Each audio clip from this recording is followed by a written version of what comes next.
له سوځنده ګرمۍ تر رڼا پورې مزار شریف کې د 1500 کیلو ولټ برېښنالیک پروژې مزوغځونې کاري بهیر.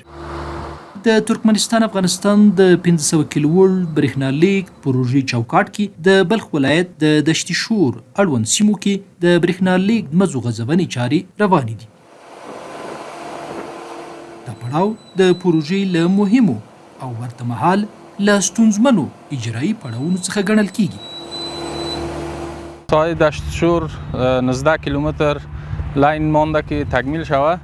انصاعات شبرغان، مزار، هیجا، لنکشی کامل میشه و فعلا شما در موقعیت قرار دارین که لنکشی به صورت کلیدی در حال اجرا است توسط ماشینری و همچنان افراد. تخنیکی کارکوونکي د پرمختللو تجهیزاتو او منظمې همغږۍ له لارې د برېښنا مزو نصب او غځونې چارې په مناسبې کاري چټکتیا پر مخ وړي. د برخه کې کاري پرمختګ د پام وړ دی او د اجرایي ټیمونو د لوړې ژمنتیا او وړتیا څرګندویی کوي. کشور خود کار میکنیم، افتخار میکنیم.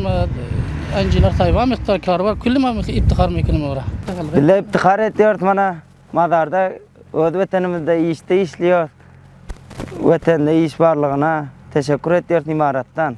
تخنیکی کارکوونکي په داسې حال کې چې د برېښنالیک پایو پر سر کار کوي د قوي هوډ او مسؤلیت احساس له مخې د مزو غځونې چارو ته له ځنډ پرته دوام ورکوي. دا هڅې نه یوازې د دوی مسلکي ژمنتیا څرګندوي بلکې خلکو ته د رڼا او هوساینې برابرولو لپاره د خدمت پیاوړې روحیې څرګندویی هم کوي. واقعا که یک مرحله بسیار پیچیده است و ما نهایی کوشش میکنیم که به شکل استاندارد لاین کشی شود که انشالله کلگی از این راضی باشه و به شکل استاندارد انجام شود. د دې هڅو په دوام سره بلخ ولایت کې د مزو غځونې چارې پرمختللو پړاوونو ته رسیدلې دي او تمه ده چې نږدې راتلونکي کې بشپړې شي. دا پرمختګ د 1500 کیلو ولټ برېښنالیک پروژې د عملي کېدو او په افغانستان کې د دوامدارې برېښنا د تامین په لور یو مهم ګام بلل کیږي.